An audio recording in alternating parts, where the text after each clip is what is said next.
우리 지금 원소주기율표와 화학 반응식을 배우고 있죠. 이번에는 재미있게 보는 1쪽과 8쪽 번외편입니다.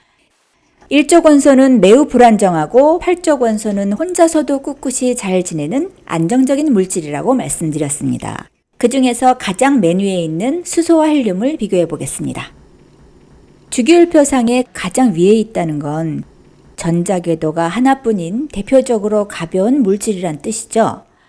수소는 전자궤도가 하나 있는데 거기에 전자가 하나밖에 없어서 매우 불안정하고, 헬륨은 전자가 두 개인데 그 첫 번째 궤도에는 전자가 두 개까지 들어간다 그랬죠? 그래서 꽉 채운 것이라서 안정적인 성격을 갖게 되는 것입니다. 자, 수소와 헬륨이 얼마나 다른지 한번 더 살펴보겠습니다.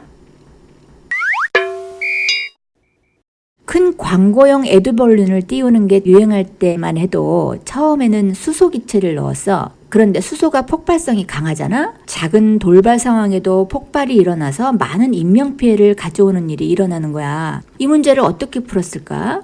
수소처럼 가벼운 기체면서 정반대로 아주 안정적인 헬륨 기체를 대신 넣었더니 결과가 아주 성공적이었지. 폭발이 아주 확 줄어들었어. 이렇듯 왼쪽과 오른쪽 원소는 정반대의 성격인 거야.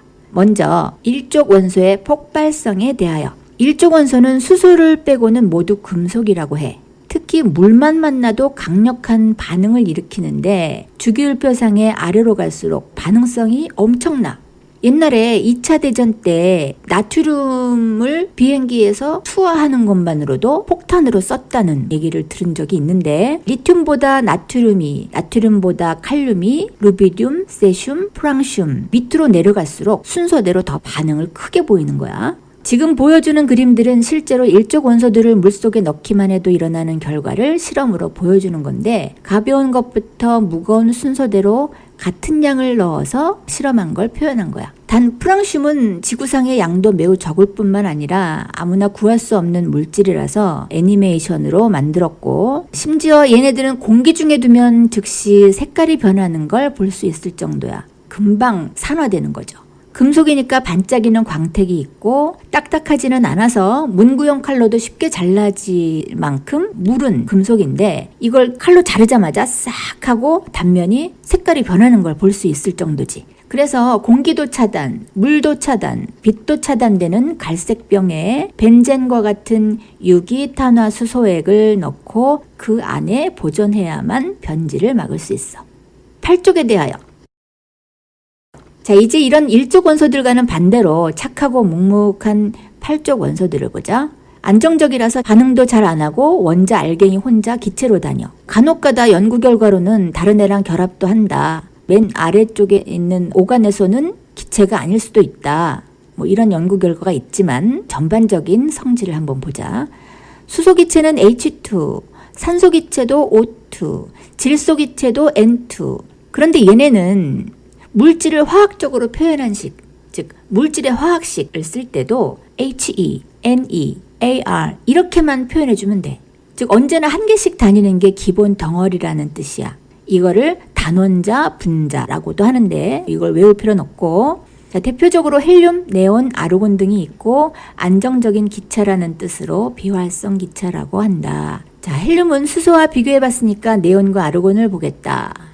네온 기체는 네온 형광등으로 이용하는 걸 봤을 거야.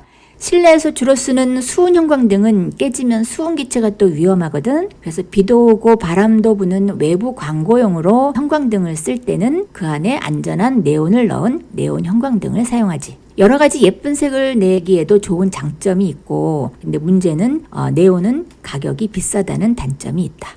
자, 아르곤에 대해서 봅시다. 아르곤은 공기 중에 포함된 성분이다. 몰랐죠? 왜냐면 1% 정도로 양이 매우 적어서 별로 주목받지 못하는 건데, 자, 그럼 이럴 때 꼭 너희들이 하는 질문이 있어. 선생님, 그거 먹으면 어떻게 돼요? 공기의 성분이니까 이제 먹는다고 생각하는 거죠. 비활성 기체는 안정적이야. 아무것도 변화시키지 않는다. 그래서 먹어도 유해하지는 않을 거다. 자, 참고로 공기의 성분에 대해서 꼭 알아둬야 되니까 지금 배우고 가자. 공기의 성분은 양이 많은 순서대로 질소, 산소, 아르곤, 이산화탄소야. 그 양이 항상 일정하게 골고루 섞여 있어. 자, 이외에도 중요한 역할을 하는 수증기와 먼지가 있는데 얘네는 장소와 때에 따라서 양이 변해. 바닷가 근처는 수증기가 많을 거고 사막 근처는 수증기가 거의 없겠죠. 그리고 먼지도 오염지대냐 청정지역이냐에 따라서 다를 거고, 이렇게 장소와 때에 따라 변하기 때문에 성분이라고 하지 않아 불순물이라고 불러야 돼. 알았죠? 근데 수증기는 구름과 비를 만들지, 먼지는 낮에 우리 주변을 환히 밝히는 역할을 하니까 우리에게 매우 중요한 애들이다. 이렇게 알고 있고, 자, 공기의 성분. 자, 순서를 꼭 외워야 되니까 같이 외워봅시다. 질소, 산소, 아르곤, 이산화탄소. 질소가 5분의 4, 산소가 5분의 1로 대부분을 차지하고, 아르곤과 이산화탄소는 매우 소량이지만 이들 모두 어느 장소건 어느 때건 성분비가 변하지 않아. 즉 골고루 섞여 있는 거죠. 지구상에서. 공기를 균일 혼합물이라고 한다. 자, 그럼 공기 중에 질소기체가 있네요. 자, 8쪽은 아니지만 공기 중에 성분인 질소기체 얘기도 한번 하고 넘어갑시다. 자, 과자 봉지를 빵빵하게 할 때 우리 질소기체를 채우는 거 봤죠? 공기의 5분의 4나 되니까 구하기도 쉽고 가격도 싸겠네요. 그럼 질소만 채우지 않고 대충 공기로 채우면 어떻게 되는 건데요?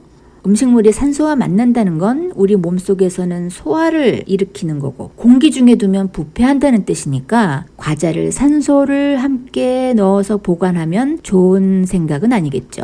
그래서 언제부턴가 구하기도 쉽고 과자도 변하지 않게 하는 질소를 빵빵하게 채워서 부서지지 않게 유통을 시키는데 참 좋은 아이디어 같습니다. 자, 이번 강의에서는 1쪽 원소의 폭발성과 8쪽 원소의 안정성을 비교해 봤습니다.